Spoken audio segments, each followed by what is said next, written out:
안녕하세요. 저는 아이 둘을 혼자 키우고 있는 평범한 40대 엄마입니다. 11년 전 저는 남편과 이혼했습니다. 사람들은 제가 버림받았다고 생각했고 어떤 사람들은 제가 잘못했다고 말했습니다. 하지만 그때 제가 입을 다물 수밖에 없었던 이유는 아이들 때문이었습니다. 그 이야기를 이제야 하려고 합니다. 사람들은 저를 볼 때마다 불쌍하다는 눈빛을 보냈습니다.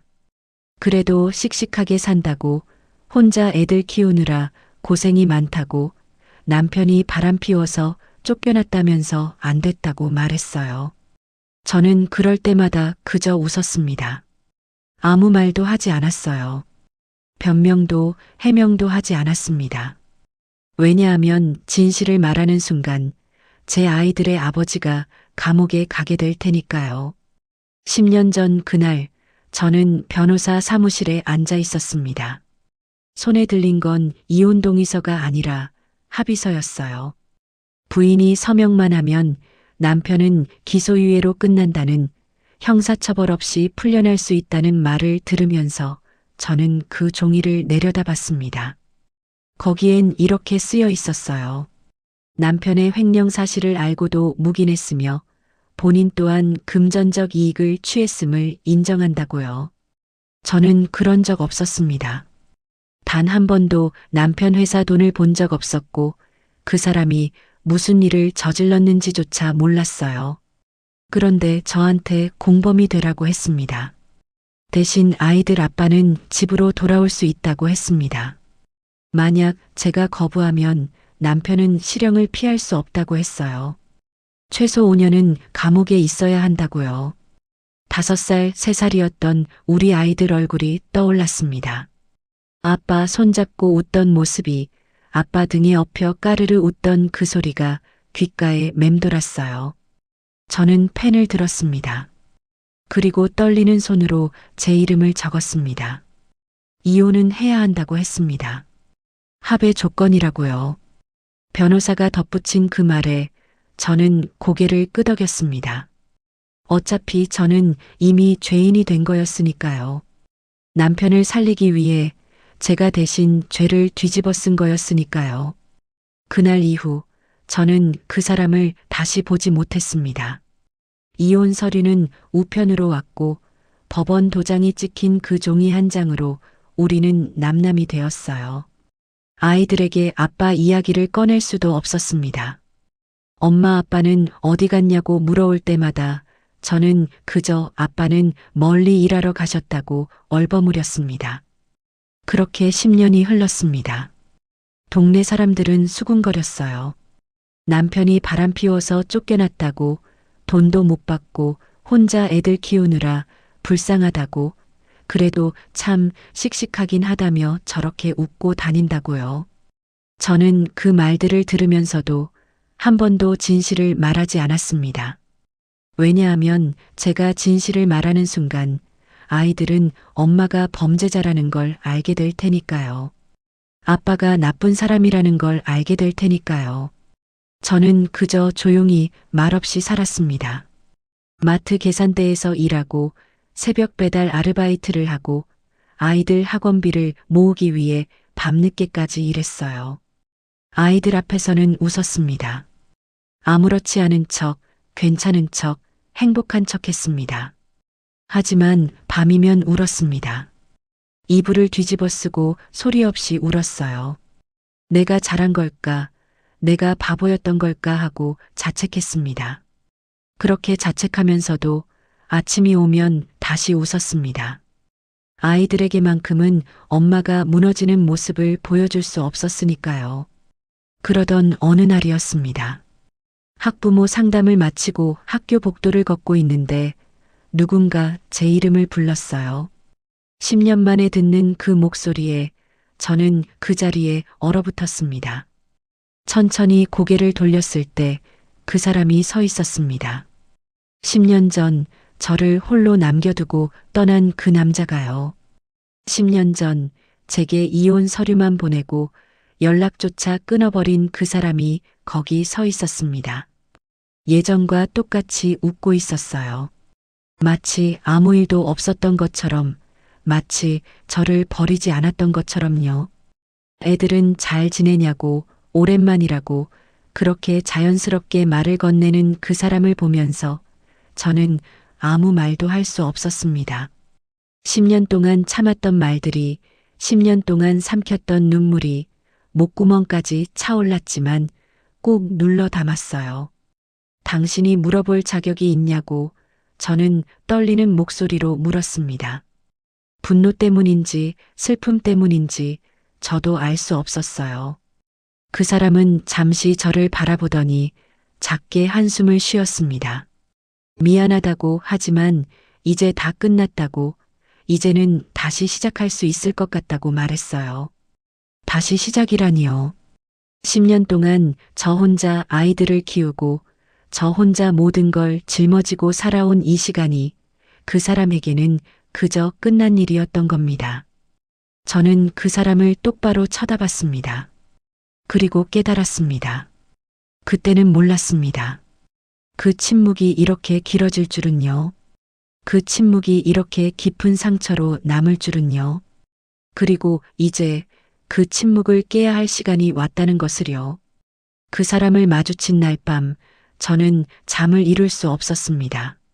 10년 동안 꽁꽁 싸매두었던 기억들이 마치 오래된 상자를 열어젖힌 것처럼 쏟아져 나왔어요. 그 중에서도 가장 선명한 건 바로 그날이었습니다. 시어머니에게 전화를 받았던 그날 말이에요.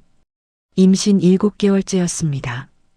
배는 이미 불러 있었고 첫째 아이는 겨우 2돌이 지난 때였어요. 남편은 어느 날 갑자기 집에 오지 않았고 전화도 받지 않았습니다. 무슨 일인지도 모른 채 저는 그저 밤새 문 앞에 앉아 기다렸어요.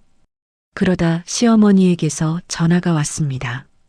당장 집으로 오라고, 혼자 오라고, 아이는 맡기고 오라고 했어요. 목소리가 차갑게 식어 있었습니다. 저는 아이를 이웃집에 맡기고 부랴부랴 시댁으로 향했습니다. 배는 무거웠지만 마음은 그보다 더 무거웠어요. 무슨 일이 생긴 건지, 남편에게 무슨 일이 있는 건지 불안한 마음에 숨이 턱까지 차올랐습니다. 시댁 문을 열고 들어섰을 때 거실에는 시어머니 혼자 앉아 계셨어요. 평소처럼 따뜻하게 맞아주시는 모습은 없었습니다. 그저 차가운 눈빛으로 저를 바라보시더니 탁자 위에 봉투 하나를 밀어 놓으셨어요. 뭔지도 모른 채 저는 그 봉투를 열었습니다. 안에는 서류 몇 장이 들어 있었어요. 읽어내려가는데 손이 떨리기 시작했습니다. 합의서, 이혼 동의서, 그리고 서약서, 남편이 회사 돈을 횡령했다는 내용이 적혀 있었습니다. 금액은 상상도 할 수 없을 만큼 컸어요. 그리고 그 합의 조건으로 제가 공범임을 인정하면 남편은 기소유예 처분을 받을 수 있다고 쓰여 있었습니다. 하지만 그보다 더 충격적이었던 건 마지막 서약서였어요. 거기엔 이렇게 적혀 있었습니다. 앞으로 태어날 아이를 포함한 자녀들의 존재를 남편 측에 알리지 않는다. 양육권, 면접교섭권, 상속권 일체를 포기한다. 만약 이를 어길 시 횡령 사건을 재고발하며 자녀 보호에 대한 법적 책임을 지지 않는다. 저는 그 글자들을 몇 번이고 다시 읽었습니다. 믿을 수가 없었어요. 뱃속에 있는 아이를, 이제 겨우 2돌 된 우리 첫째를 남편에게 알리지도 말라는 거였습니다. 시어머니는 차갑게 말씀하셨어요. 이게 서로를 위한 길이라고요. 남편은 새 출발을 해야 하는데 아이들까지 짊어지고 가면 평생 짐만 될 거라고요. 그러니 깨끗하게 정리하는 게 낫다고, 그게 나한테도 좋은 거라고 하셨습니다. 저는 아무 말도 할 수 없었습니다. 뱃속에서 아이가 발로 차는 게 느껴졌어요. 첫째가 아침에 엄마 엄마 하며 웃던 얼굴이 떠올랐습니다. 그런데 그 아이들의 아빠를 영영 감옥에 보내야 한다는 겁니까? 아니면 제가 이 종이에 사인을 해서 아이들에게서 아빠를 빼앗아야 한다는 겁니까? 어느 쪽을 선택해도 저는 아이들에게 죄인이었습니다. 시어머니는 펜을 제 앞으로 밀었어요. 그리고 기다리셨습니다. 아무 말 없이 그저 차갑게 저를 내려다보시면서요. 저는 펜을 들었습니다. 손이 떨려서 글씨가 제대로 써지지 않았어요. 눈물이 서류 위로 떨어졌지만 닦을 생각도 못했습니다. 첫 번째 서류에 사인했습니다. 저는 공범입니다. 라고 인정하는 그 종이에요. 두 번째 서류에 사인했습니다. 이혼에 동의합니다. 라고 쓰인 그 종이에요. 그리고 마지막 서약서. 아이들의 존재를 알리지 않겠습니다. 라고 적힌 그 종이 위에 저는 떨리는 손으로 제 이름을 적었습니다. 펜을 놓는 순간 온몸의 힘이 빠져나가는 것 같았어요. 시어머니는 서류를 가져가시면서 마지막으로 이렇게 말씀하셨습니다.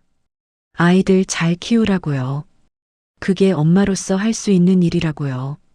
저는 비틀거리며 시댁을 나왔습니다. 버스 정류장까지 걸어가는 내내 배를 감싸 안았어요. 미안하다고, 엄마가 미안하다고 속으로 수없이 되뇌었습니다.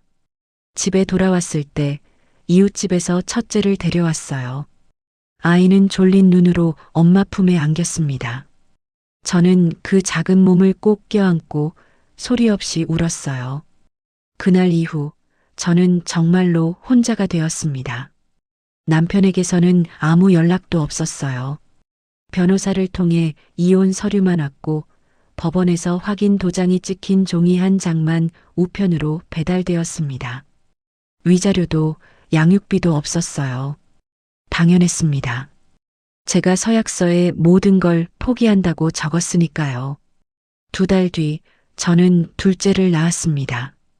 혼자 산부인과에 갔고 혼자 진통을 견뎠어요. 아이가 세상에 나왔을 때 간호사가 축하한다고 말했지만 저는 웃을 수가 없었습니다. 이 아이는 태어나자마자 아빠 없는 아이가 되어버린 거였으니까요. 제가 그렇게 만든 거였으니까요. 출산 후 일주일 만에 집으로 돌아왔습니다. 산후조리는 꿈도 꾸지 못했어요. 2 돌배기 첫째를 돌봐야 했고 갓 태어난 둘째를 안고 수유를 해야 했습니다. 밤마다 아이들은 울었고 저도 함께 울었어요. 왜 이렇게 됐을까? 내가 뭘 잘못한 걸까? 되돌릴 수는 없는 걸까? 그런 생각들이 머릿속을 맴돌았습니다. 하지만 아침이 오면 저는 다시 일어나야 했어요. 아이들 밥을 먹이고 기저귀를 갈고 빨래를 하고 살아가야 했습니다. 동네 사람들은 수군거리기 시작했어요. 남편이 바람을 피워서 도망갔다더라. 돈도 안 주고 갔다더라. 불쌍하게 혼자 애 둘을 키운다더라. 저는 그 말들을 들으면서도 고개를 들고 걸었습니다. 진실을 말할 수 없었으니까요. 제가 남편을 범죄자로 만들 수도 없었고 아이들에게 아빠가 나쁜 사람이라고 말할 수도 없었으니까요. 그렇게 1년이 지나고 2년이 지났습니다. 첫째가 어린이집에 가기 시작했을 때 선생님이 물었어요. 아빠 참여 수업 날짜를 알려드린다고요. 저는 아빠가 없다고 엄마 혼자 키운다고 말했습니다. 그때 첫째가 저를 올려다보며 물었어요. 우리 아빠는 어디 있냐고요. 저는 그 작은 눈을 마주보며 거짓말을 했습니다. 아빠는 멀리 일하러 가셨다고 나중에 크면 만날 수 있을 거라고요. 아이는 고개를 끄덕였습니다. 그 순간 저는 또다시 죄인이 된 기분이었어요.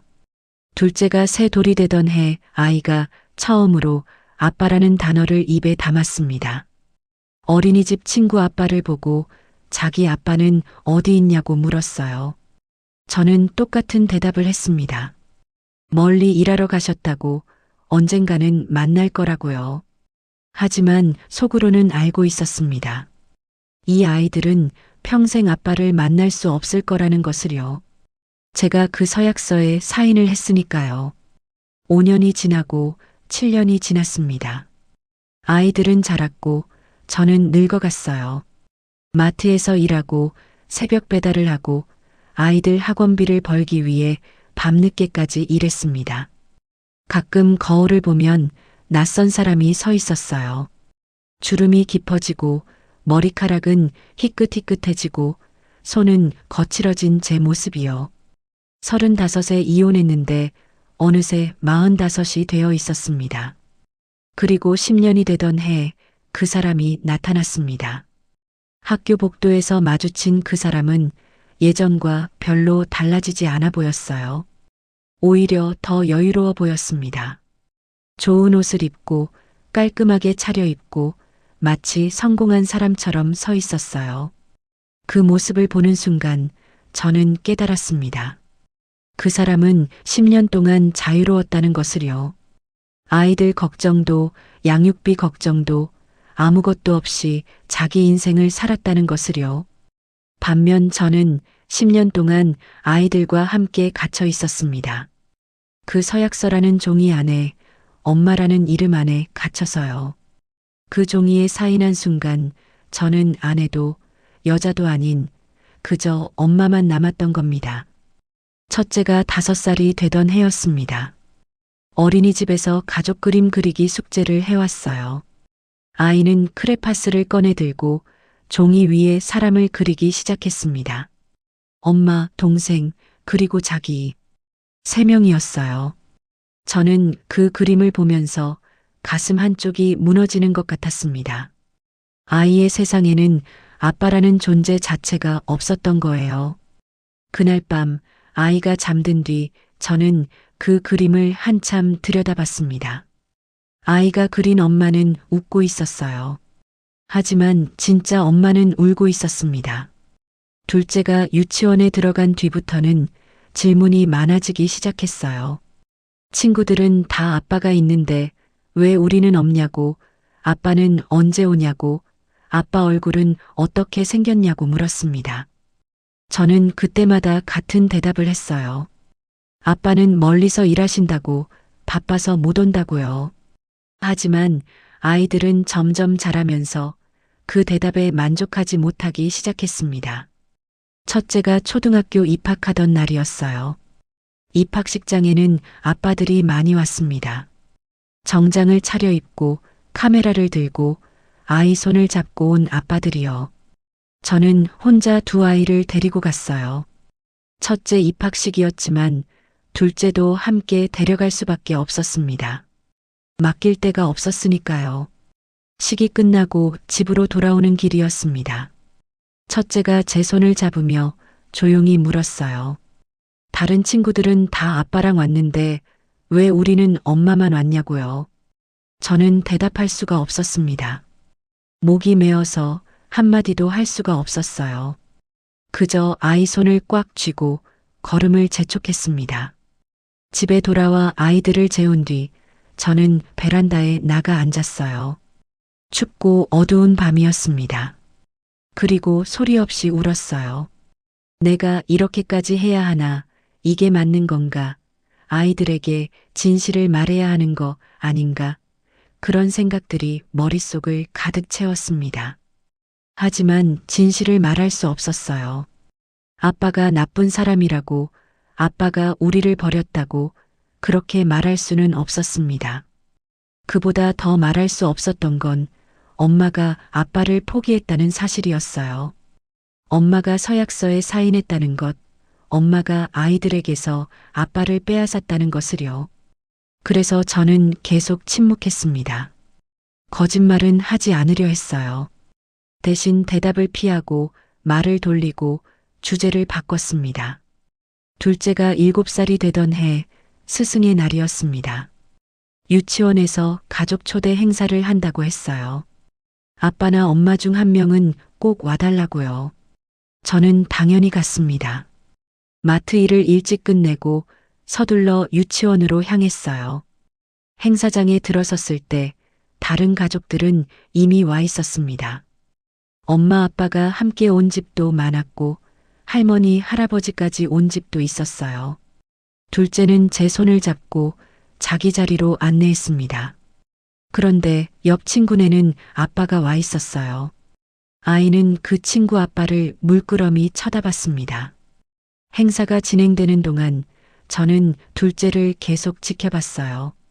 아이는 다른 친구들이 아빠랑 게임하는 모습을, 아빠 어깨에 올라타는 모습을 가만히 보고 있었습니다. 그 작은 눈빛에 무언가가 담겨 있었어요. 궁금함인지, 부러움인지, 외로움인지 저는 알 수 없었습니다. 집으로 돌아오는 길, 둘째가 제게 물었어요. 아빠는 정말 바빠서 못 오는 거냐고, 아빠는 우리가 보고 싶지 않냐고요. 저는 아이를 꼭 안아주었습니다. 그리고 말했어요. 아빠도 보고 싶어 할 거라고, 언젠가는 만날 수 있을 거라고요. 하지만 그건 거짓말이었습니다. 아빠는 아이들의 존재조차 모르니까요. 제가 그렇게 만들었으니까요. 첫째가 초등학교 3학년이 되던 해 아버지의 날 숙제를 가져왔습니다. 아빠에게 편지 쓰기였어요. 아이는 책상 앞에 한참을 앉아 있었습니다. 연필을 들었다가 놓고 들었다가 놓기를 반복했어요. 저는 부엌에서 설거지를 하면서 아이를 지켜봤습니다. 1시간이 지나도 아이는 한 글자도 쓰지 못했어요. 결국 아이가 제게 왔습니다. 엄마, 아빠한테 뭐라고 써야 하냐고, 아빠 얼굴도 모르는데 어떻게 편지를 쓰냐고 물었어요. 그 순간 저는 숨이 막히는 것 같았습니다. 아이 얼굴에는 당황스러움과 슬픔이 동시에 담겨 있었어요. 저는 아이를 안아주며 말했습니다.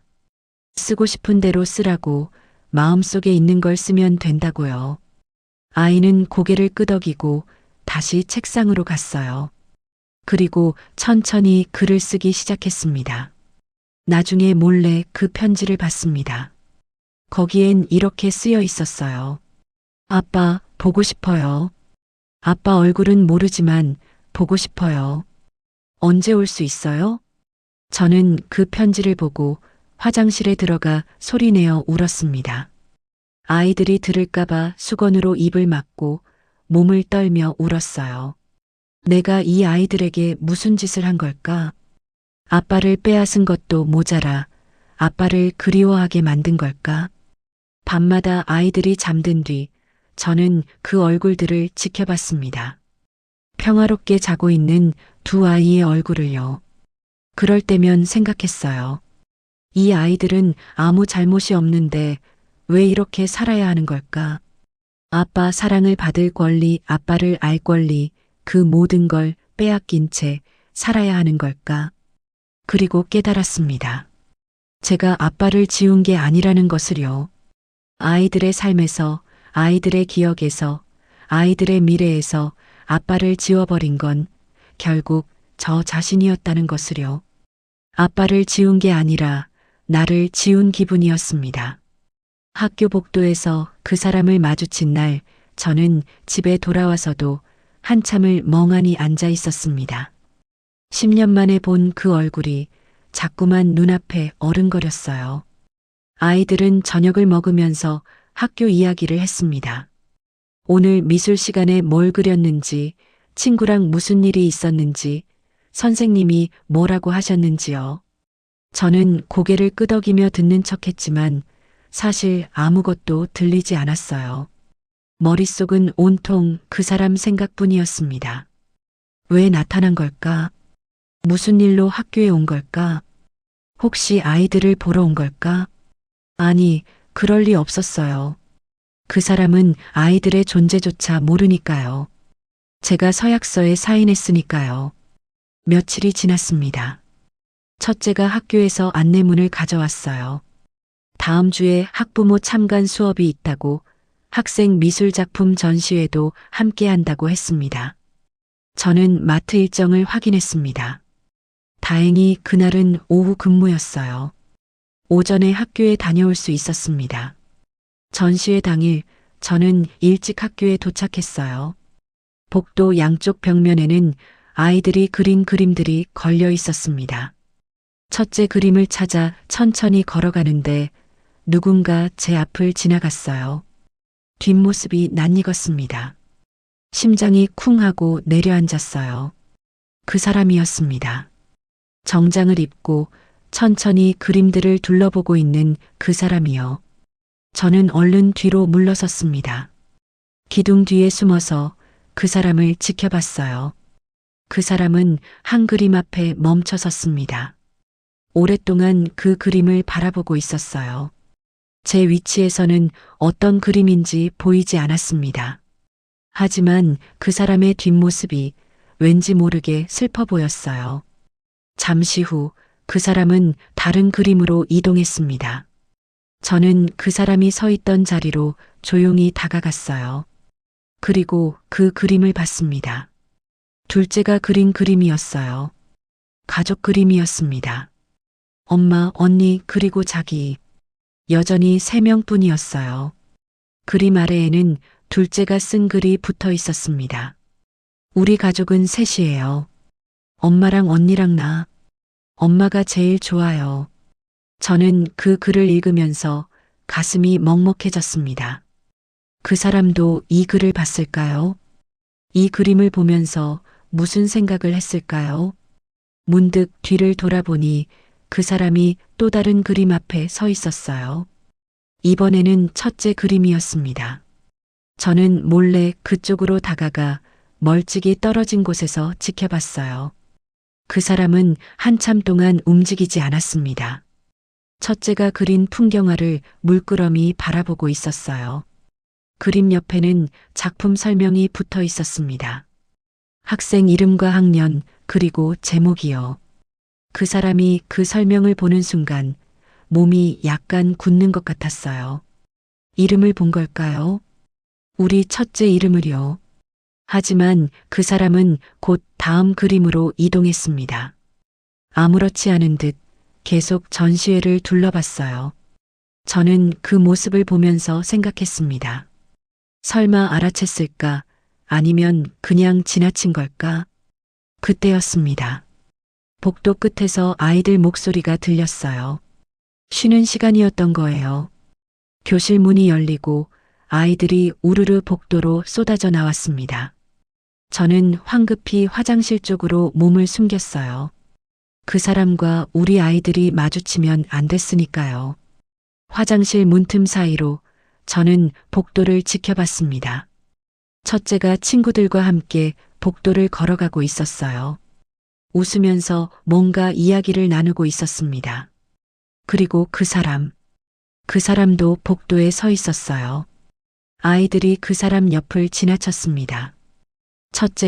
우리 첫째가 그 사람 바로 옆을 스쳐 지나갔어요. 그 순간 그 사람이 고개를 돌렸습니다. 아이들을 바라봤어요. 정확히는 첫째를 바라봤습니다. 저는 숨을 죽였어요. 심장이 너무 빨리 뛰어서 터질 것만 같았습니다. 그 사람의 눈빛에 뭔가가 담겨 있었어요. 놀람인지 궁금함인지 아니면 그냥 우연히 본 건지 저는 알 수 없었습니다. 하지만 그 사람은 곧 시선을 거뒀어요.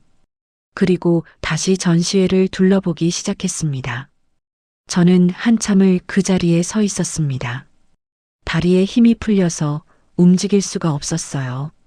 일주일 뒤 학교에서 또 연락이 왔습니다. 학예회가 있다고 아이들이 합창을 한다고 했어요. 저는 이번에도 빠질 수 없었습니다. 둘째가 나간다고 했으니까요. 강당에 도착했을 때 이미 많은 학부모들이 와 있었어요. 저는 뒤쪽 자리에 조용히 앉았습니다. 무대 위로 아이들이 올라갔어요. 흰 셔츠를 입고 줄을 맞춰 서 있는 아이들이요. 둘째가 보였습니다. 첫 줄 가운데쯤에 서 있었어요. 음악이 시작되고 아이들이 노래를 부르기 시작했습니다. 맑고 예쁜 목소리들이 강당을 가득 채웠어요. 저는 둘째를 바라보며 미소 지었습니다. 우리 아이가 저렇게 컸구나, 저렇게 예쁘게 자랐구나 싶었어요. 그때였습니다. 누군가 제 옆자리에 앉는 기척이 느껴졌어요. 저는 무심코 옆을 봤습니다. 그리고 얼어붙었습니다. 그 사람이었어요. 바로 제 옆에 그 사람이 앉아 있었습니다. 저는 고개를 돌렸습니다. 심장이 미친 듯이 뛰었어요. 그 사람은 저를 알아보지 못한 것 같았어요. 그저 무대만 바라보고 있었습니다. 노래가 계속 이어졌습니다. 저는 숨소리조차 내지 못한 채 가만히 앉아 있었어요. 그 사람도 무대를 보고 있었습니다. 그런데 어느 순간 그 사람의 시선이 한 곳에 멈췄어요. 둘째였습니다. 그 사람이 우리 둘째를 보고 있었어요. 오랫동안, 아주 오랫동안요. 저는 그 옆모습을 훔쳐봤습니다. 그 사람 얼굴에 이상한 표정이 스쳐 지나갔어요. 슬픔 같기도 하고 그리움 같기도 한 표정이었습니다. 노래가 끝나고 박수가 터져 나왔어요. 저도 박수를 쳤습니다. 그 사람도 박수를 치고 있었어요. 하지만 시선은 여전히 둘째에게 고정되어 있었습니다. 그 순간 저는 깨달았습니다. 그 사람이 아이들을 보고 있다는 것을요.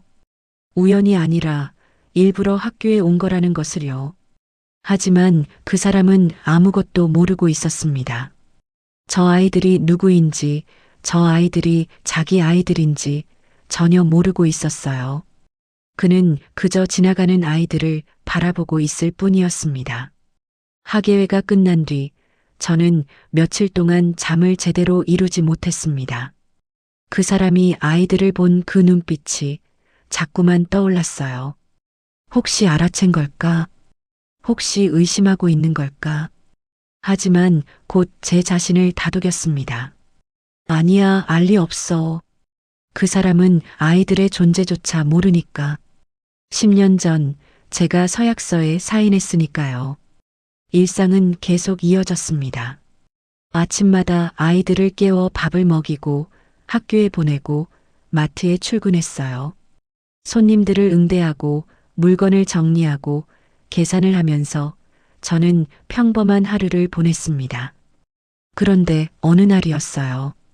마트 앞 주차장에서 장을 보고 나오는데 익숙한 차 한 대가 보였습니다. 검은색 승용차였어요. 10년 전 그 사람이 타던 차와 비슷한 모델이었습니다. 저는 걸음을 멈췄어요. 설마 하는 마음에 그 차를 물끄러미 바라봤습니다. 하지만 아무도 타고 있지 않았어요.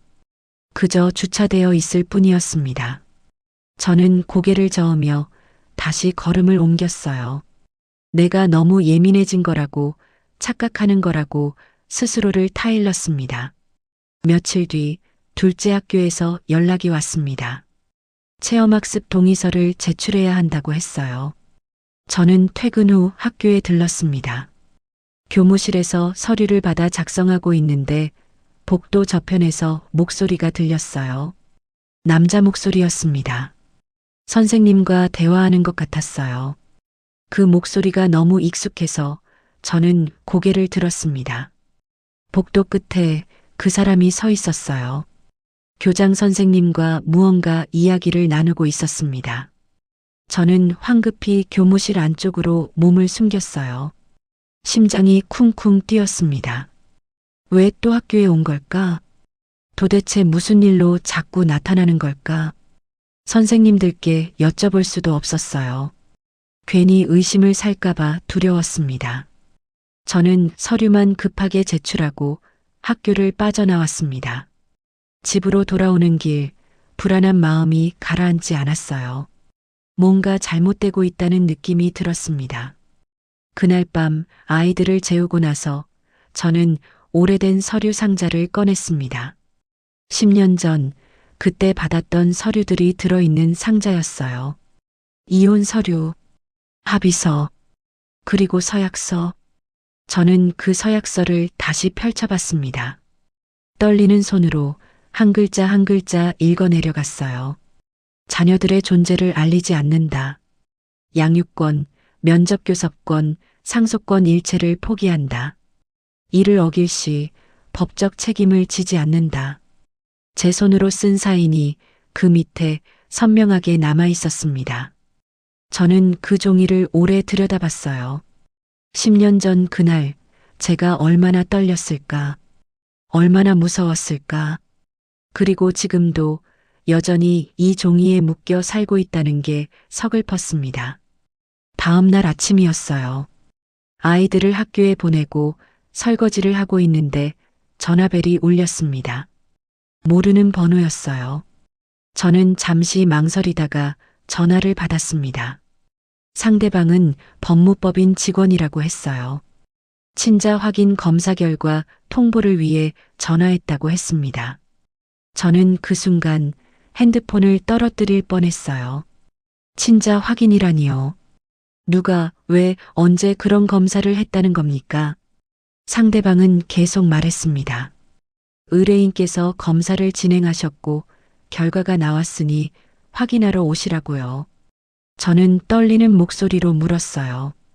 의뢰인이 누구냐고, 제가 동의한 적도 없는데 왜 검사를 했냐고요. 상대방은 담담하게 대답했습니다. 의뢰인 신상은 밝힐 수 없고 샘플 채취는 합법적으로 이루어졌다고요. 저는 전화를 끊었습니다. 손이 너무 떨려서 핸드폰을 제대로 쥘 수조차 없었어요. 샘플 채취라니. 그 사람이 몰래 아이들의 머리카락이나 칫솔을 가져간 건가요? 언제, 어떻게요? 저는 주저앉고 말았습니다. 부엌 바닥에 주저앉아 숨을 쉴 수가 없었어요. 10년 동안 지켜온 비밀이 이렇게 무너지는 건가요?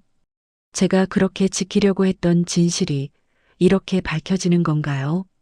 며칠 뒤 또 전화가 왔습니다.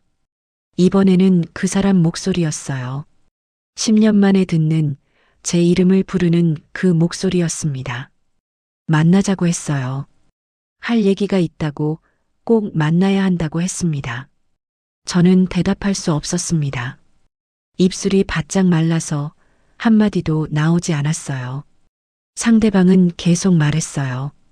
내일 오후 2시 학교 앞 카페에서 기다리겠다고요. 그리고 전화가 끊어졌습니다. 저는 한참을 그 자리에 서 있었어요. 핸드폰을 쥔 채 움직일 수가 없었습니다. 결국 이 순간이 온 거였어요. 10년 동안 피하고 숨기고 외면했던 그 순간이요. 그날 밤 저는 잠을 이룰 수 없었습니다. 천장을 보며 수없이 생각했어요. 만나야 할까? 도망쳐야 할까? 진실을 말해야 할까? 계속 숨겨야 할까? 하지만 이미 늦은 거였어요. 친자 확인 결과가 나왔다면 그 사람은 이미 알고 있을 테니까요. 아이들이 자기 아이라는 걸, 10년 동안 제가 숨겨왔다는 걸. 새벽녘 저는 옆방에서 자고 있는 아이들을 보러 갔습니다. 평화롭게 자고 있는 두 아이의 얼굴을 한참 들여다봤어요. 미안하다고, 엄마가 미안하다고 속으로 되뇌었습니다. 이제 더 숨길 수 없다는 걸 알았습니다. 다음 날 오후 저는 약속 시간보다 30분 일찍 카페에 도착해서 구석자리에 앉아 손을 모아쥐고 기다렸습니다. 손바닥에는 땀이 흥건했고 심장은 미친 듯이 뛰었으며 입술은 바짝 말라 있었어요. 정확히 2시 카페 문이 열리고 그 사람이 들어왔습니다. 저를 발견하고는 천천히 다가왔어요. 10년 만에 마주 앉게 된 거였습니다. 테이블을 사이에 두고 우리는 한참을 말없이 앉아 있었는데 그 사람은 저를 바라봤지만 저는 테이블만 내려다보고 있었어요. 그 사람이 서류 봉투를 꺼내 테이블 위에 조용히 놓았습니다. 친자 확인 결과서였어요. 저는 그 봉투를 보면서 손이 떨렸고 펼쳐볼 용기가 나지 않았습니다. 그 사람이 먼저 입을 열었어요. 왜 말하지 않았냐고, 왜 10년 동안 숨겼냐고, 아이들이 있다는 걸 왜 알리지 않았냐고 물었습니다. 저는 대답할 수 없었어요. 무엇부터 말해야 할지, 어떻게 설명해야 할지 알 수가 없었으니까요. 그 사람은 계속 물었습니다. 언제 태어났냐고, 몇 살이냐고, 이름이 뭐냐고요. 저는 떨리는 목소리로 하나씩 대답했어요. 첫째는 15, 둘째는 13이라고요. 그 사람은 한참을 아무 말도 하지 못하고 그저 고개를 숙인 채 주먹을 쥐고 있었습니다. 얼마나 시간이 흘렀을까요? 그 사람이 다시 물었습니다.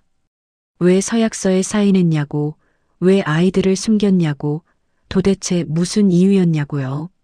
저는 그때야 입을 열고 서약서 이야기를, 시어머니 이야기를, 10년 전 그날의 이야기를 꺼냈어요.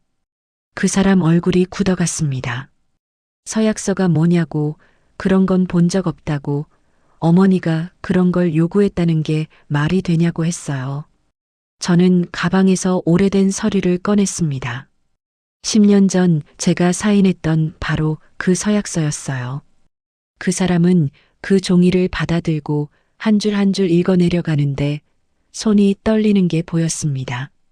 그리고 중얼거렸어요. 이게 뭐냐고, 이건 법적 효력도 없는 거라고, 왜 이런 걸 믿었냐고요. 저는 그때 몰랐다고, 무서워서 사인했다고, 아이들 아빠를 지키고 싶었다고 말했습니다. 그 사람은 고개를 저으며 믿을 수 없다는 표정을 지었어요. 그리고 물었습니다. 어머니가 정말 이런 짓을 했냐고, 증거가 있냐고요. 저는 아무 말도 할 수 없었어요. 증거라고 할 만한 건 이 서류 하나뿐이었으니까요. 그날 저희는 오래 이야기했습니다. 그 사람은 10년 동안 자기가 겪은 일들을 말했어요. 기소유예를 받고 나온 뒤 어머니께서 해외로 가라고 하셨답니다. 새 출발을 해야 한다고, 과거는 잊어야 한다고 하셔서 그 사람은 한국을 떠나 몇 년을 외국에서 지냈다고 했어요. 돌아온 건 2년 전이라고 했습니다. 사업도 다시 시작하고 안정을 찾았는데 우연히 학교 후원 행사에 참여하게 됐고 거기서 아이들을 봤다고 했어요. 처음엔 그냥 지나쳤는데 자꾸 눈에 밟혀서 확인하고 싶어 몰래 친자 확인을 진행했다고 했습니다. 저는 그 이야기를 들으면서 복잡한 심경이었어요. 그 사람도 몰랐던 거구나, 그 사람도 속았던 거구나 싶었습니다. 며칠 뒤 그 사람에게서 연락이 왔습니다. 어머니를 만나고 왔다고, 모든 걸 물어봤다고 했어요. 그리고 충격적인 사실을 알게 됐다고 했습니다. 저는 떨리는 마음으로 뭘 알았냐고 물었어요. 그 사람은 한참을 침묵하다가 천천히 말했습니다. 10년 전 횡령 사건이 터졌을 때 어머니께서 모든 걸 조작하셨다고요. 원래는 그렇게 큰 사건이 아니었고 회사 돈을 잠깐 빌려 쓴 정도였으며 곧 갚을 수 있는 금액이었는데 어머니께서 그걸 더 크게 만들고 제가 공범이라는 증거를 만들어 저를 범죄자로 만드셨다고 했어요. 저는 믿을 수 없었습니다. 왜요? 왜 그런 짓을 한 거냐고 물었어요. 그 사람은 대답했습니다. 어머니께서 처음부터 저를 며느리로 인정하지 않으셨다고요. 가난한 집안 출신인 제가 아들 인생을 망칠까봐 두려워하셔서 이혼을 시키고 싶었는데 아들이 듣지 않았답니다. 그래서 사건을 만들어 저를 범죄자로 만들어서 아들이 스스로 저를 떠나게 하려고 했다는 거예요. 저는 그 말을 듣는 순간 온몸에 힘이 빠졌습니다. 10년 동안 저는 아이들 아빠를 지키려고 했던 건데 그게 다 거짓이었다는 겁니까? 그 사람은 계속 말했어요. 어머니께서 불륜 사진도 만드셨다고요. 제가 다른 남자와 만나는 것처럼 보이는 사진을요. 그 사진을 들이밀며 저보고 이혼하라고 하셨고 안 그러면 이 사진을 퍼뜨리겠다고 아이들한테도 보여주겠다고 협박하셨답니다. 저는 그제야 기억났어요. 10년 전 시어머니께서 보여주셨던 사진들이요. 카페에서 남자와 마주 앉아 있는 제 모습이 찍혀 있었는데 그때 저는 대학 동창을 우연히 만나 잠깐 이야기를 나눴을 뿐이었습니다. 하지만 그 사진은 마치 미래하는 것처럼 보였어요. 시어머니는 그 사진을 증거라고 하시며 내가 바람을 피우고 있다고, 내가 배신자라고 하셨습니다. 저는 그때 억울해서 울면서 아니라고, 오해라고 말했지만 시어머니는 들으려 하지 않으셨어요. 그저 서약서에 사인하라고, 그러면 조용히 넘어가겠다고 하셨습니다. 저는 그때 몰랐어요. 그게 다 계획된 거였다는 걸요. 그 사람은 어머니를 찾아가 따졌다고 했습니다. 왜 그런 짓을 했냐고, 왜 며느리를 그렇게 몰아갔냐고요.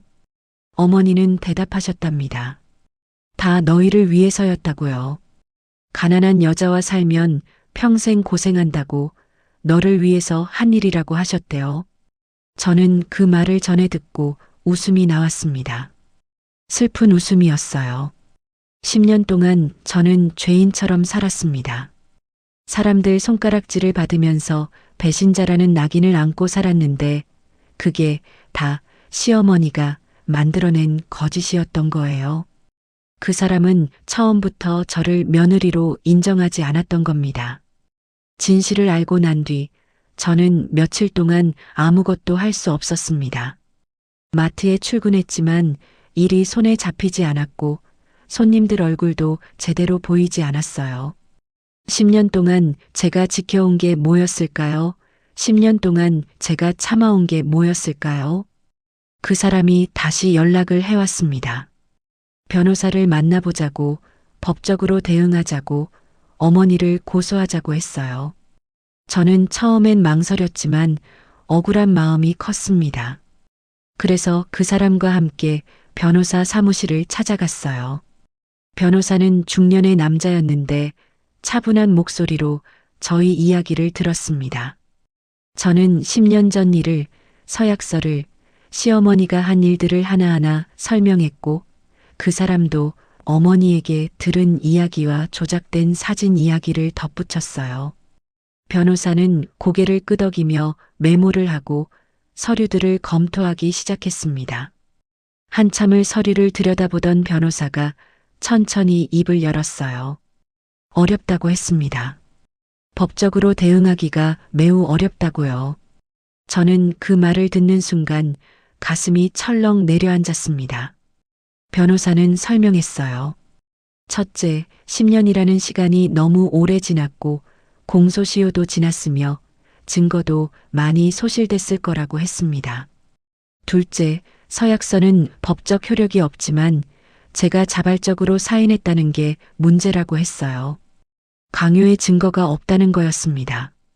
셋째, 조작된 사진이라고 주장하지만 그걸 입증할 방법이 없고 10년 전 일이라 당시 상황을 증명할 증인도 없다고 했어요. 저는 아무 말도 할 수 없었습니다. 변호사는 계속 말했어요. 시어머니를 상대로 소송을 걸 수는 있지만 승소 가능성이 매우 낮고 오히려 시어머니 측에서 명예훼손으로 역고소를 할 가능성이 있다고 했습니다. 저는 그 말을 듣는 순간 온몸이 얼어붙는 것 같았어요. 변호사는 현실적인 조언을 했습니다. 법적 대응보다는 합의를 보는 게 낫고 양육비라도 받아내는 게 현명하다고 했어요. 그 사람은 고개를 저으며 아니라고, 어머니 잘못을 밝혀야 한다고, 수진 씨 억울함을 풀어줘야 한다고 했습니다. 하지만 변호사는 냉정했어요. 감정과 법은 다르고 억울하다고 해서 법이 인정해주는 건 아니며 증거가 부족하면 아무리 진실을 외쳐도 소용없다고 했습니다. 저는 그 자리에서 무너질 것 같았어요. 법도 저를 지켜주지 않는다는 게 너무 억울했습니다. 사무실을 나와 저는 한참을 걸었습니다. 그 사람은 옆에서 계속 미안하다고 다른 방법을 찾아보자고 했어요. 하지만 저는 알고 있었습니다. 방법이 없다는 걸요. 며칠 뒤 그 사람이 다른 변호사를 소개해 줬습니다. 여성 변호사였는데 더 친절하고 더 이해해 줄 거라고 했어요. 저는 또다시 변호사 사무실을 찾아갔습니다. 이번엔 혼자 갔어요. 여성 변호사는 따뜻하게 저를 맞아주고 차를 내어주며 편하게 이야기하라고 했습니다. 저는 또다시 10년 전 이야기를 꺼냈는데 말하면서 눈물이 났어요. 변호사는 제 손을 잡아주며 충분히 억울하다고 이해한다고 했습니다. 하지만 결론은 똑같았어요. 증거가 부족하고 법정에서 이기기 어렵다고요. 변호사는 제게 물었습니다. 정말 소송을 진행하고 싶으냐고, 그 과정에서 아이들이 상처받을 수 있다는 걸 알고 있냐고요. 저는 그 말에 멈칫했습니다. 아이들이요, 우리 아이들이 상처받는다고요. 변호사는 설명했어요. 소송을 하면 모든 게 공개되고 제가 겪은 일들과 아이들 출생의 비밀, 시어머니와의 갈등이 법정에서 다뤄진다고 했습니다. 그 과정에서 아이들은 자기들이 원치 않게 태어난 아이라고 느낄 수 있고 아빠가 자기들을 몰랐다는 사실에 상처받을 수 있다고 했어요. 저는 그 순간 모든 게 무너지는 것 같았습니다. 결국 또 아이들 때문이었어요. 아이들을 지키기 위해서 저는 또다시 입을 다물어야 하는 거였습니다. 변호사는 조용히 말했어요. 엄마들은 항상 그렇다고요. 자기 억울함보다 아이들을 먼저 생각하는 게 엄마의 본능이고 엄마의 사랑이라고 했습니다. 저는 고개를 끄덕였어요. 눈물이 흘러내렸지만 닦지 않았습니다. 집으로 돌아오는 길, 저는 공원 벤치에 앉아 한참을 그냥 앉아 있었습니다. 10년 전에도 그랬어요. 아이들을 지키기 위해 저는 서약서에 사인했고 지금도 마찬가지였습니다. 아이들을 지키기 위해 저는 법적 대응을 포기하는 거였어요. 엄마에게는 선택지가 없었습니다. 아이들 아빠를 지키느냐, 아이들 마음을 지키느냐, 둘 중 하나를 선택해야 했어요. 그리고 저는 항상 아이들을 선택했습니다. 그날 밤 저는 그 사람에게 전화했어요. 소송은 하지 않겠다고, 그냥 이대로 살겠다고 말했습니다. 그 사람은 이해할 수 없다는 듯 물었어요. 왜냐고, 억울하지 않냐고, 어머니한테 당한 걸 그냥 넘어갈 거냐고요. 저는 대답했습니다. 억울하다고요. 하지만 아이들이 더 중요하다고요. 그 사람은 한참을 아무 말이 없다가 작게 한숨을 쉬며 미안하다고, 정말 미안하다고 했어요. 저는 전화를 끊고 아이들 방으로 갔습니다. 평화롭게 자고 있는 두 아이를 보면서 또 울었어요. 엄마에게는 선택지가 없었습니다. 법적 대응을 포기한 뒤 저는 다시 일상으로 돌아갔습니다. 마트에 출근하고 아이들 밥을 차리고 빨래를 하며 그렇게 하루하루를 보냈어요. 그 사람은 가끔 연락을 해서 아이들 보고 싶다고 언제쯤 만날 수 있겠냐고 물었습니다. 저는 아직은 때가 아니라고 아이들이 준비될 때까지 기다려달라고 했어요. 사실은 제가 준비되지 않았던 거였습니다. 어떻게 말해야 할까요? 아빠가 있다고, 그런데 10년 동안 몰랐다고, 엄마가 숨겼다고요. 아이들이 뭐라고 할까요? 실망할까요? 배신감을 느낄까요? 그런 생각들에 저는 차마 입을 열지 못했습니다. 어느 날이었어요. 마트 계산대에서 일하고 있는데 낯선 여자가 저를 찾아왔습니다. 50대쯤 되어 보이는 단정한 옷차림의 여자였는데 저를 보더니 조심스럽게 혹시 김수진 씨 맞냐고 물었어요. 저는 고개를 끄덕이며 누구냐고 물었습니다. 그 여자는 자기 소개를 했어요. 10년 전 남편 회사에서 비서로 일했던 사람이라고요. 저는 그 순간 기억을 더듬었습니다. 회사 사람들을 많이 만나진 않았지만 그 여자 얼굴은 어렴풋이 기억났어요. 그 여자는 조심스럽게 할 얘기가 있다고 잠깐 시간을 내줄 수 있겠냐고 했습니다. 저는 휴게실로 그 여자를 안내했어요. 마침 쉬는 시간이었습니다.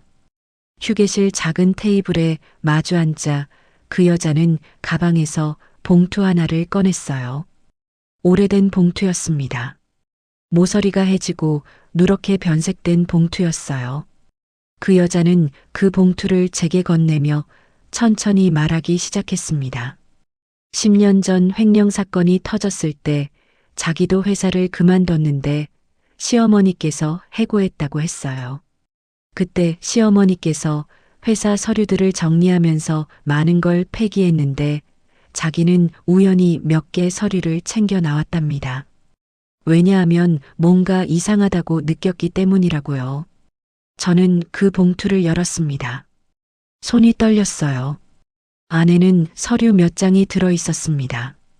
첫 번째 서류는 침묵 계약서라는 제목이 붙은 계약서 초안이었어요. 내용을 읽어 내려가는데 숨이 막혔습니다.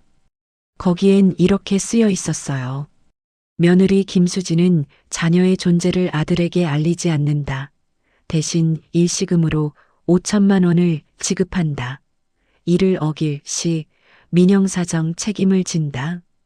그리고 그 밑에 시어머니 필체로 메모가 적혀 있었습니다. 금액 너무 큼 삭제, 협박으로 충분. 저는 그 글씨를 보는 순간 온몸에 소름이 돋았어요. 두 번째 서류는 불륜 증거 사진 목록이라고 적힌 사진 리스트였습니다. 거기엔 날짜와 장소, 그리고 함께 있던 남자 이름까지 적혀 있었는데 제 대학 동창이었어요. 그리고 맨 밑에 또 시어머니 필체가 있었습니다. 각도 좋음, 이거 사용. 세 번째 서류는 변호사와 주고받은 메모였어요. 며느리를 공범으로 만들 방법을 논의한 내용이었는데 법적으로 문제없는 방법으로 며느리가 자발적으로 서명하게 만들라고 적혀 있었습니다. 저는 서류를 보면서 눈물이 흘러내렸어요. 이게 증거였습니다. 시어머니가 모든 걸 계획했다는 증거였어요. 그 여자는 조용히 말했습니다. 10년 동안 이 서류를 갖고 있었는데 어떻게 해야 할지 몰랐다고요. 그러다 최근에 우연히 그 사람을 만났고 그 사람이 저를 찾고 있다는 걸, 진실을 알고 싶어 한다는 걸 알게 됐답니다. 그래서 용기를 내서 찾아왔다고 했어요. 저는 그 여자에게 물었습니다. 왜 이렇게까지 해주냐고, 저를 위해 왜 이런 위험을 감수하냐고요. 그 여자는 잠시 침묵하더니 천천히 대답했어요. 자기도 엄마라고요. 딸이 하나 있는데 만약 자기 딸이 저처럼 당했다면 누군가는 도와줬으면 좋겠다고 생각했고 그래서 10년을 기다렸다고 했습니다. 저는 그 여자를 꼭 안아주며 고맙다고, 정말 고맙다고 말했어요. 그날 저녁 저는 그 사람에게 연락했습니다. 만나야 한다고, 당장 만나자고 했어요. 카페에서 만나 그 서류들을 보여줬는데 그 사람은 한 장 한 장 읽어 내려가면서 얼굴이 창백해졌습니다. 특히 시어머니 필체를 본 순간 그 사람은 고개를 떨구었어요. 어머니가 정말 이런 짓을 했다는 게 믿기지 않는다는 표정이었습니다. 하지만 이제는 증거가 있었어요. 명백한 증거가요. 그 사람은 다시 변호사를 만나자고 했습니다. 이번엔 다를 거라고, 이번엔 이길 수 있을 거라고 했어요. 저는 고개를 끄덕였습니다. 며칠 뒤 우리는 다시 변호사 사무실을 찾아갔습니다. 이번엔 여성 변호사였어요. 변호사는 서류들을 꼼꼼히 검토하고 한참을 들여다보더니 천천히 고개를 들었습니다. 그리고 말했어요. 이건 결정적 증거라고요. 시어머니의 계획적 범행을 입증할 수 있다고요. 침묵계약서 초안은 강요의 증거이고 사진 리스트는 조작의 증거이고 변호사와의 메모는 공모의 증거라고 했습니다. 특히 시어머니 필체가 남아있는 게 중요한데 필적 감정을 받으면 법정에서 충분히 인정받을 수 있다고 했어요. 저는 그 말을 듣는 순간 가슴이 벅차올랐습니다. 10년 만에 처음으로 싸울 수 있는 무기가 생긴 거였어요. 변호사는 계속 설명했습니다. 이 증거들로 시어머니를 고소할 수 있고 강요죄, 명예훼손죄, 사문서 위조 등 여러 혐의를 적용할 수 있으며 무엇보다 제 결백을 증명할 수 있다고 했어요. 저는 그 순간 눈물이 났습니다. 10년 동안 억울했던 마음이 한꺼번에 터져 나오는 것 같았어요. 변호사는 제 손을 잡아주며 힘내라고, 이제 제대로 싸울 수 있다고, 함께 이겨내자고 했습니다. 그날 밤 저는 오랜만에 편안하게 잠들었어요. 물론 앞으로 가야 할 길이 멀다는 걸 알았고 법정 싸움이 쉽지 않을 거라는 것도 알았습니다. 하지만 그날 처음으로 희망이라는 단어가 떠올랐습니다. 소송 준비가 시작됐습니다. 변호사는 증거를 정리하고 필적 감정을 의뢰하며 증인을 찾기 시작했어요. 전 비서도 증인으로 나서겠다고 했습니다. 그 과정에서 언론이 움직이기 시작했어요. 한 기자가 이 사건에 관심을 보이며 재벌가 며느리 괴롭힘, 10년간 숨겨진 진실이라는 제목으로 기사를 쓰겠다고 했습니다. 저는 처음엔 거부했어요.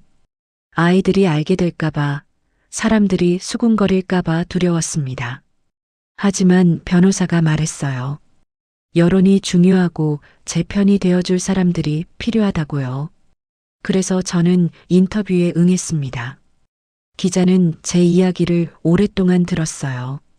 10년 전 그날부터 혼자 아이들을 키운 이야기까지 모든 걸 털어놨습니다. 카메라 앞에서 울지 않으려 했지만 결국 눈물이 났어요. 10년 동안 참았던 게 그렇게 쏟아져 나왔습니다. 기사가 나간 건 일주일 뒤였어요. 포털 메인에 떴고 댓글이 수천 개 달렸습니다. 저는 떨리는 손으로 댓글을 읽었어요. 대부분은 저를 응원했습니다. 불쌍하다고, 잘못한 게 없다고, 시어머니가 나쁜 거라고 했어요. 하지만 일부는 저를 비난했습니다. 왜 진작 말하지 않았냐고, 10년이나 숨긴 건 이상하다고, 뭔가 더 있는 게 아니냐고요. 저는 그 댓글들을 보면서 마음이 복잡했습니다. 그런데 그보다 더 걱정되는 게 있었어요. 아이들이었습니다. 학교에서 친구들이 볼 수도 있었고 선생님들도 알게 될 거였어요. 저는 더 이상 미룰 수 없다는 걸 깨달았습니다. 아이들에게 직접 말해야 했어요. 그날 저녁 저는 아이들을 거실로 불렀습니다. 심호흡을 하고 아이들 얼굴을 바라봤어요. 첫째는 15, 둘째는 13이었습니다. 이제 충분히 이해할 수 있는 나이였어요. 저는 천천히 말하기 시작했습니다. 엄마가 너희에게 숨긴 게 있다고요. 아빠 이야기를요. 아이들은 놀란 표정으로 저를 바라봤어요. 특히 첫째는 뭔가 눈치챈 듯한 얼굴이었습니다. 저는 처음부터 끝까지 이야기했어요. 10년 전 그날 할머니가 서약서를 내밀었던 것, 아빠를 지키기 위해 사인했던 것, 아이들 존재를 알리지 못했던 것, 그리고 최근에 아빠가 나타났다는 것, 아빠도 아이들이 있다는 걸 몰랐다는 것까지요. 말하면서 눈물이 났습니다. 미안하다고, 엄마가 잘못했다고, 용서해달라고 했어요. 첫째가 먼저 입을 열었습니다. 엄마 잘못이 아니라고, 엄마는 최선을 다한 거라고 했어요. 그리고 조용히 물었습니다. 아빠는 어떤 사람이냐고요. 저는 그 사람 이야기를 했어요. 착한 사람이라고, 너희를 보고 싶어 한다고, 너희를 사랑할 거라고요. 둘째는 한참 아무 말이 없었어요. 그러더니 물었습니다. 아빠가 우리를 버린 거냐고요. 저는 고개를 저으며 아니라고, 아빠는 몰랐다고, 할머니가 숨긴 거라고 했습니다. 아이들은 서로를 바라보고 저를 안아줬어요. 그날 밤 셋이서 한참을 울었습니다. 며칠 뒤 그 사람과 아이들을 만나게 하기로 했어요. 공원에서 만나기로 했는데 조용하고 사람 많지 않은 곳이었습니다. 저는 아이들 손을 잡고 공원에 도착했어요. 그 사람은 이미 벤치에 앉아 기다리고 있었습니다. 멀리서 그 사람을 본 순간 아이들이 제 손을 꽉 쥐었어요. 긴장하고 있다는 걸 느낄 수 있었습니다. 천천히 다가갔어요. 그 사람도 일어서서 아이들을 바라봤는데 눈가가 붉어져 있었습니다. 저는 아이들을 소개했어요. 첫째 이름을, 둘째 이름을 불렀습니다. 그 사람은 떨리는 목소리로 반갑다고, 보고 싶었다고, 미안하다고 인사했어요. 아이들은 어색하게 서 있었습니다. 뭐라고 대답해야 할지 모르는 표정이었어요. 그 사람이 무릎을 꿇었습니다. 아이들과 눈높이를 맞추고 조용히 말했어요. 아빠가 너무 미안하다고, 몰랐다고, 이제라도 알게 돼서 다행이라고요. 첫째가 먼저 입을 열었습니다. 괜찮다고, 엄마한테 들었다고, 아빠 잘못이 아니라는 거 안다고 했어요. 그 사람은 그 말에 눈물을 흘리며 첫째를 꼭 안아줬습니다. 둘째도 천천히 다가왔어요. 그리고 그 사람 얼굴을 물끄러미 바라봤습니다. 한참을 바라보더니 작게 웃으며 말했어요. 엄마, 아빠도 우리랑 똑같이 웃는다고요. 저는 그 말을 듣는 순간 눈물이 쏟아졌습니다. 그렇게 셋은 벤치에 나란히 앉았어요. 어색하지만 조금씩 대화를 나누기 시작했습니다. 그 사람은 아이들에게 뭘 좋아하는지, 학교 생활은 어떤지, 꿈이 뭔지 물었고, 아이들도 하나씩 대답했어요. 처음엔 짧게 대답하더니 점점 길어졌습니다. 저는 조금 떨어진 곳에 앉아 그 모습을 지켜봤어요. 10년 만에 아이들이 아빠를 만난 거였습니다. 10년 만에 가족이 모인 거였어요. 해가 지기 시작했습니다. 그 사람이 일어서며 다음에 또 만나자고, 천천히 알아가고 싶다고, 아빠가 되는 법을 배우고 싶다고 했어요. 아이들은 고개를 끄덕였습니다. 집으로 돌아오는 길에 첫째가 물었어요. 엄마는 아빠랑 다시 안 만나냐고요. 저는 잠시 멈칫하다가 대답했습니다. 아빠랑 엄마는 이제 친구처럼 지낼 거라고, 너희 부모로서만 만날 거라고요. 첫째는 알겠다고 했어요. 그게 더 좋을 것 같다고, 엄마도 편할 거라고 했습니다. 며칠 뒤 법원에서 연락이 왔습니다. 시어머니가 합의를 요청했다고요. 재판 전에 모든 걸 정리하고 싶다고 했답니다. 저는 그 사람과 함께 시댁을 찾아갔어요. 10년 만에 가는 그 집이었습니다. 시어머니는 많이 늙어 계셨어요. 머리는 새하얗게 새고 등도 굽어 있었습니다. 저희를 보더니 한참을 아무 말이 없다가 고개를 숙였어요. 미안하다고, 잘못했다고, 용서해달라고 했습니다. 저는 그 모습을 보면서 복잡한 마음이었어요. 미워해야 할까요? 용서해야 할까요? 하지만 이미 지나간 시간은 돌아오지 않았습니다. 10년이라는 시간이 모두를 변하게 만들었어요. 저는 조용히 말했습니다. 용서는 못하겠다고, 하지만 더 이상 싸우고 싶지도 않다고요. 아이들을 위해 이제 그만 끝내고 싶다고 했어요. 시어머니는 고개를 끄덕였습니다. 합의서가 작성됐어요. 시어머니는 잘못을 인정했고 제게 사과했습니다. 그리고 그동안의 양육비를 지급하기로 했어요. 법적으로는 그렇게 정리됐습니다. 집으로 돌아오는 차 안에서 그 사람이 물었어요. 후회하지 않냐고, 끝까지 싸우지 않아도 되냐고요. 저는 고개를 저었습니다. 이미 충분히 싸웠다고, 10년 동안 혼자 버틴 게 싸움이었다고요. 이제는 아이들과 평화롭게 살고 싶다고 했어요. 그날 밤 저는 오래된 서약서를 꺼냈습니다. 10년 전 떨리는 손으로 사인했던 그 종이를요. 그리고 천천히 찢었어요. 한 조각, 한 조각, 작게 찢어서 쓰레기통에 버렸습니다. 11해의 침묵이 그날 끝났습니다.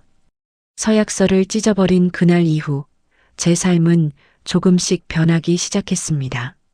아침에 일어나면 예전처럼 가슴을 짓누르던 그 무게가 조금씩 가벼워지는 게 느껴졌고, 마트에 출근할 때도 동네 사람들을 마주쳐도 더 이상 고개를 숙이지 않게 됐어요. 왜냐하면 저는 이제 떳떳했으니까요. 제가 잘못한 게 하나도 없었다는 걸 이제는 세상이 알고 있었으니까요. 물론 여전히 수군거리는 사람들은 있었어요. 기사를 봤다며, 복잡한 사정이 있었다며, 동정 어린 눈빛을 보내는 사람들도 있었지만 저는 그냥 담담하게 웃으며 괜찮다고, 이제 다 지나간 일이라고 대답했습니다. 그 사람은 일주일에 한 번씩 아이들을 만났어요. 처음엔 서로 어색해하며 무슨 말을 해야 할지 몰라 하던 아이들이 시간이 지나면서 조금씩 아빠에게 마음을 열어가는 모습을 보면서 저는 참 다행이라고 생각했습니다. 첫째는 아빠와 함께 농구를 하러 나갔고, 둘째는 아빠 손을 잡고 영화관에 가곤 했어요. 10년이라는 시간이 늦었지만 그래도 아이들이 아빠를 만날 수 있게 됐다는 게 그게 저한테는 위로가 됐습니다. 어느 날 그 사람이 저를 따로 만나자고 했습니다. 카페에서 마주 앉은 그 사람은 한참을 머뭇거리다가 조심스럽게 물었어요. 우리 다시 시작할 수 있을까요? 다시 가족으로 돌아갈 수 있을까요? 아이들을 위해서라도 한 번 더 기회를 주면 안 될까요? 저는 한참 동안 그 얼굴을 바라봤습니다.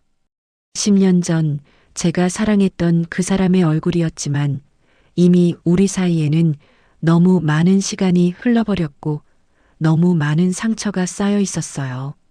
저는 천천히 고개를 저으며 말했습니다.